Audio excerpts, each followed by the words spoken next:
Alright everybody, welcome back to Donkey Kong for the Game Boy, where you might notice that my life count's actually a little different. Tiny bit of a story behind that. Short version of the story, I'm an idiot. Actually, that's probably just the version of the story we'll go with. What happened was, two things. First off, remember how I was complaining about old technology last episode, and how it likes to fail at the most inconvenient times? Well, one of those inconvenient times happens to be when I finish the recording, because apparently my game is too old to save anymore. So I've actually had to replay up to this point to keep using the Super Nintendo. I might switch to something else, because there's a couple different ways to play the game now. But for now, I'm back on the Super Game Boy. I'll probably just knock out a bunch of stages and then jump over to another way, because actually this is pretty good practice for the game. The other thing is, I tried to do an earlier recording attempt, and I kind of botched it. So what happened was I actually I got halfway through this world. I got to 2-5. Okay, that's only a third, but whatever. We're not actually arguing math during Donkey Kong. So I got to that point and then completely flubbed up the recording, so I actually had to go back here. What happens is, when in your save game, you can actually pick what stage you go back to every 4 stages, provided you've done it and saved, obviously. But your life counter stays the same, so that's why I have higher lives than I should have. And it's a good thing I stopped talking right now, because this stage actually has this really cool shortcut. And I'm going to show it in the style of John Madden, because why not? Even though last time I tried to do a horrible John Madden impersonation, it was like, I'm John Madden, this is how I talk. And that's not even remotely close. So this door right here, this would normally close, and you can't get to this door. And this ladder here is normally used to get this hat. However, if you walk over and use the ladder to force the door open, can't close, and you can just casually walk to the door. You're actually supposed to go to that switch on the top right and use that to open a door. So you're supposed to go through all this dangerous dodging those plant bullets, but I like the shortcut a lot better. Now watch me screw up this jump. Oh, actually got it right. I'm impressed with myself for once. And then I jump straight into the stupid clamp. Okay, this is obviously a homage to Donkey Kong Jr. for those who know what the game is. That was the game where actually Mario was the villain. You had to play as Donkey Kong Jr. saving Donkey Kong, and Mario would throw those giant, I want to say they're like crocodile traps? They kind of look like, this is going to sound really weird and make me sound really old. Does anyone remember Crocodile Golf? I think that's what it was called. It was like this old board game. You had a little crocodile, Gator Golf, that's what it was. You had to shoot the ball into the gator's mouth, and it would shoot it back, but sometimes he would just like eat the ball and like block it. I am such a man-child. Holy crap. Let's move on. I want to address something that was actually in the first episode. A lot of the comments, like a surprising amount of the comments, all talked about Mario vs. Donkey Kong for the Game Boy and the sequels. Yes, this is actually the precursor. I hope I said that right. This is actually the precursor to those games. Apparently, Mario vs. Donkey Kong for the Game Boy Advance was actually just supposed to be a flat-out remake of this game, but they decided to turn it into its own special thing, which instead of saving Pauline, you're now saving toys from Donkey Kong because he doesn't understand the concept of pre-ordering something in advance. See, GameStop could have saved his life. I will never say anything nice about GameStop again. I'm just gonna throw that out there right now. I'm sorry, I used to work at a GameStop, or an EB Games in Canada, because they hadn't fully all switched over to GameStop yet. And, yeah, bad experiences as management, so I'm a little jaded towards that. But yeah, that's basically the whole concept of the game, is that he just didn't think to get a toy, or couldn't find one in time. He just saw a commercial and was like, I gotta get this now. I didn't think to pre-order it in time. The first Game Boy Donkey Kong game is actually just this exact same gameplay with some slight tweaks. I think there's one stage out of each world where you have to guide the toys that you save to the goal. So it becomes a little bit like Lemmings, but you're still running around doing the flips and everything. In the later ones, the DS ones in particular, it becomes a puzzle game. And honestly, I really like the puzzle game. A lot of people might be hit or miss on them because it's completely different, but it's a lot like Lemmings in a way. And personally, I'm a big fan of Lemmings, even though I never really played it growing. Damn it! By the way, if you fall too far, you can die, which is Mario. You'd think he couldn't, but Mario. Okay, so what I was actually trying to do here first is if you flip fast enough, you can pull the switch and get him on there fast so these spiders never get out. Spiders, I don't know why they have spikes on them. I guess that's to point out that they're poisonous or something, but you cannot touch them, period. You'll flat out die if you touch them. So they're supposed to be super deadly. And as a result, Mario will die instantly. I think they're one of the few enemies like that aren't on fire or something that Mario can't touch, which is a little disappointing, but I guess it actually makes a little bit of a challenge in the game, right? So I'm also trying to do a little bit more flippy stuff too. So a lot of people seem to say skip on getting the hats, all the items, go for the mini games, and really you don't really need to in the first place because you get like 6 lives every time you beat a world. So I completely understand. Watch me screw this up. Oh, I did it perfect! Yeah! I didn't actually practice that one. Some people were saying basically you get too many lives when you get to the end of a 4th stage anyways. Look, I'm about to get 6 lives here, as every 100th point gets you a life, and then if you have anything left over, it's worth a life as well. So I'm gonna be at 50 lives at the end of this. So basically, skipping the mini games is pretty good. Plus, it lets me show off some of the ridiculous shortcuts. I will warn you once again in advance. I will screw things up from time to time. This is not a tool-assisted speedrun. Speaking of, I feel weird for saying this, but Molotov Mario World actually has this really cool tool-assisted speedrun test of the first world where he shows off the wall jumping glitch. I've never actually gotten it to work myself. I've never actually tried it.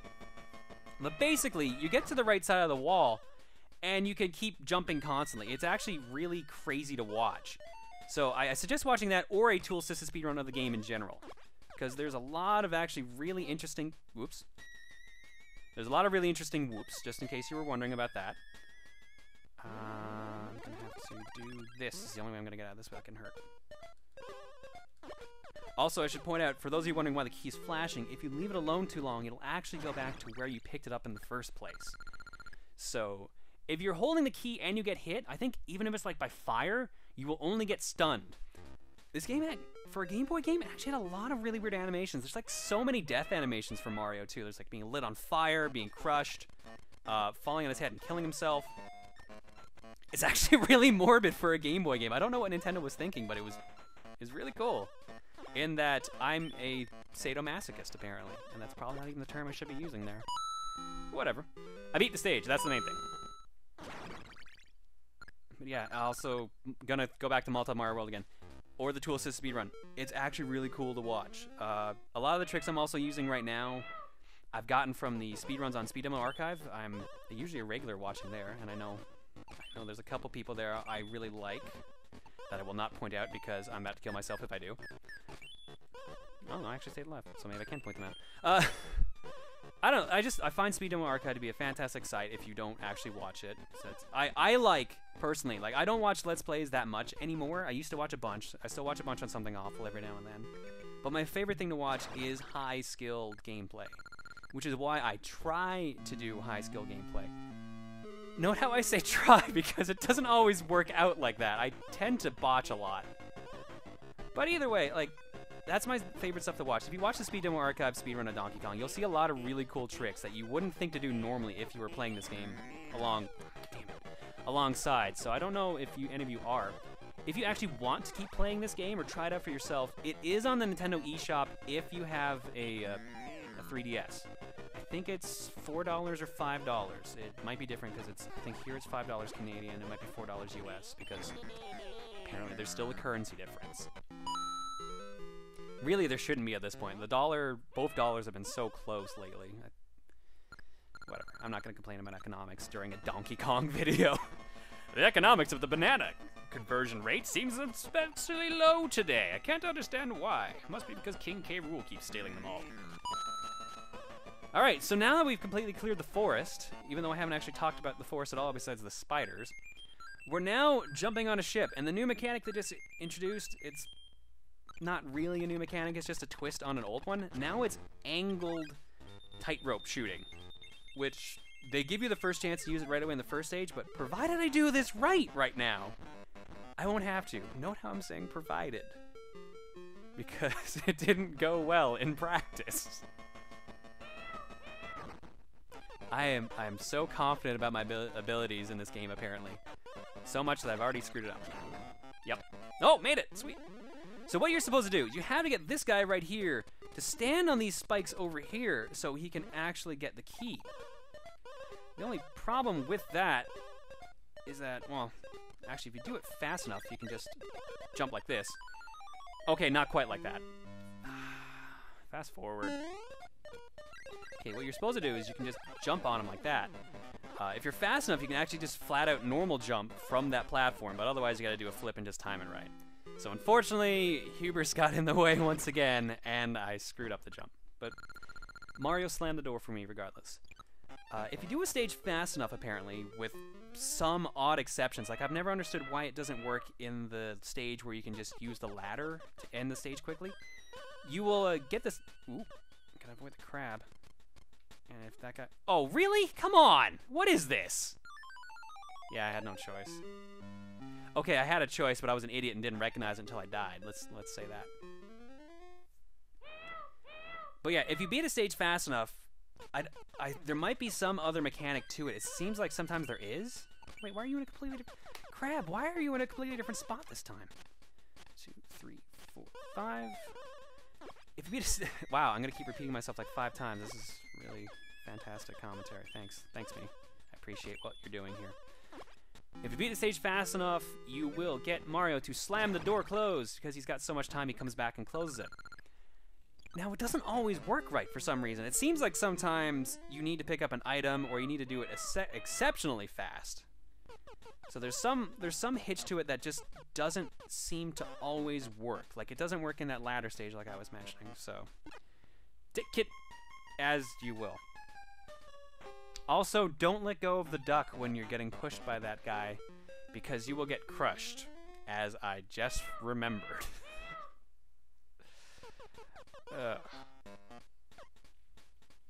So if you didn't gather what this guy does before, obviously, he can't hurt you, but he has to shove you through this wall here so you can take these shortcuts.